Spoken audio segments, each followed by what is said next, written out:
Olá a todos, sou Juliana Pila, sou zootecnista e analista de mercado aqui da Scott Consultoria. Estou com o Pedro Gonçalves, é engenheiro agrônomo e analista aqui da Scott Consultoria também, para mais um Mercado Sem Rodeios.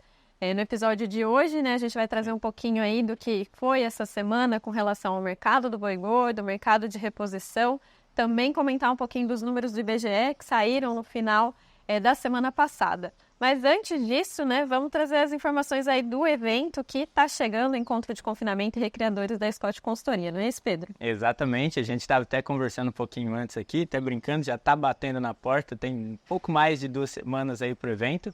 Então, se você quer estar atualizado em relação ao custo de produção, produtividade, quer estar aí no top de linha da sua produção, tem que entrar no nosso site, confinamentorecria.com.br, comprar seu ingresso, está lá com a gente. Evento que vai acontecer do dia 9 a 12 de abril, os 3 primeiros dias em Ribeirão Preto, no Centro de Eventos Ribeirão Shopping. Inclusive, eu e Juliana estaremos lá como palestrantes. Já estamos confirmados, você também tem que confirmar sua presença com a gente. No dia 12 estaremos lá no Confinamento Monte Alegre, em Barretos, que é um confinamento exemplo para todo mundo aí, com as práticas mais atuais do mercado, que é um dia, inclusive, muito bom, porque tem um almoço especial também, que é uma coisa muito boa, juntar todo mundo para um network que a gente tem durante esses 4 dias. Então é isso aí, pessoal. Entra lá no site, faz sua inscrição.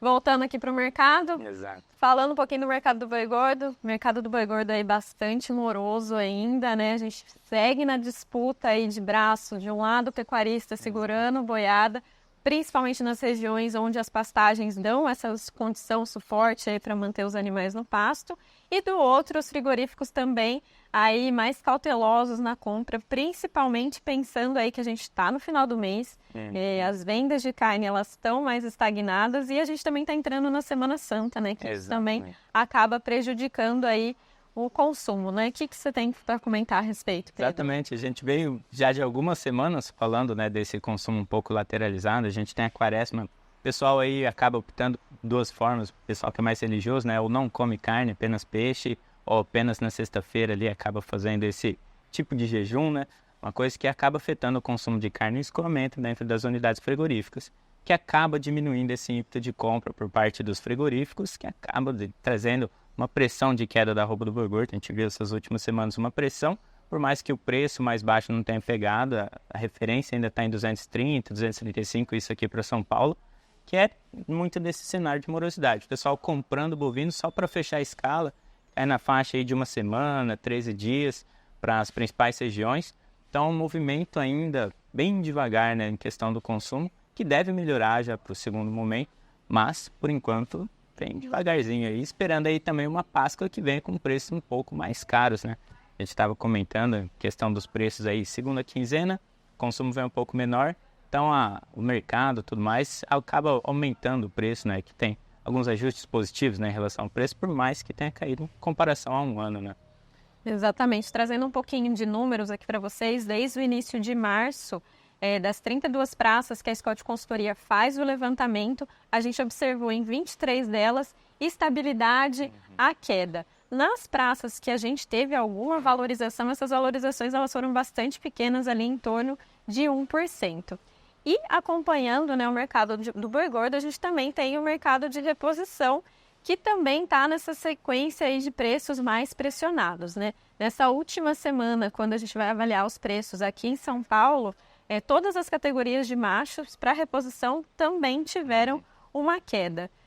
E pensando nisso, nessa reposição aí em queda, o que a gente pode dar de dica aí pro pecuarista, se é que a gente consegue dar essa dica, é que quem consegue fazer reposição de estoque, agora é o momento, Pedro? Exatamente, aproveitando esses preços caindo um pouco, a gente sempre comenta, do ciclo pecuário, todo mundo fica com uma ânsia, quando é que vai virar o preço, quando que vai virar a sequência. Por enquanto tá tudo meio morno, todos os preços aí caindo um pouco, o mercado vem um pouco devagar, mas se você está querendo investir, está querendo aproveitar o momento, o momento é agora, A relação de troca ainda vem positiva para o pecuarista também, até para o criador, se for ver uma coisa nesse sentido. Então, quem está pensando nessas dicas, além do nosso evento, estamos aqui toda sexta-feira falando para vocês no Mercado Sem Rodeios, E falando, o Pedro comentou um pouquinho do ciclo pecuário, no final da semana passada o IBGE divulgou os dados do último trimestre de abate E o que a gente percebeu aí são os números aqui, deixa eu só dar uma copiada aqui, a gente foram abatidos 34,1 milhões de bovinos, né, em 2023. Isso corresponde a um aumento aí de 14% em relação a 2022 e a gente teve a maior participação de fêmeas aí, representando 41,6% dos abates aí da participação de fêmeas. Então, falando do ciclo pecuário, é por isso que a gente está nesse momento de baixa, né? Exatamente, a oferta vem muito alta, né? A produção nossa de carne veio muito alta também, acima dos 8 milhões e meio de tonelada de carcaça produzida. Então, isso acaba afetando os preços, né? Até mesmo para exportação. Quem faz a compra do Brasil acaba percebendo essa sobreoferta, né, de carne e acaba até diminuindo o preço pago pela tonelada de carne bovina exportada com uma série de outros fatores, né? A exportação é um pouco mais complicada, mas isso também afeta o mercado interno, né? Que veio com a queda da arroba. A gente teve, inclusive, de agosto para setembro, uma queda bastante expressiva. Quando a gente vê algumas relações de troca, por exemplo, saiu do BC dessa semana ainda, né? Uma relação de troca que quando você chega em agosto, setembro, bastante desfavorável para o pecuarista, muito por causa dos abates recordes desses 2 meses, né? Que acabou trazendo uma queda muito grande. E o que é que julga, né? Como que acontece essa situação? É muito por causa da oferta e demanda. Quando você tem uma oferta muito grande de bovinos e uma demanda um pouco mais acanhada no consumo de carne, você tem uma queda muito grande dos preços praticados, né? Na compra do matéria-prima, que seria o boi, né? E é isso que acaba mexendo com o ciclo pecuário, né?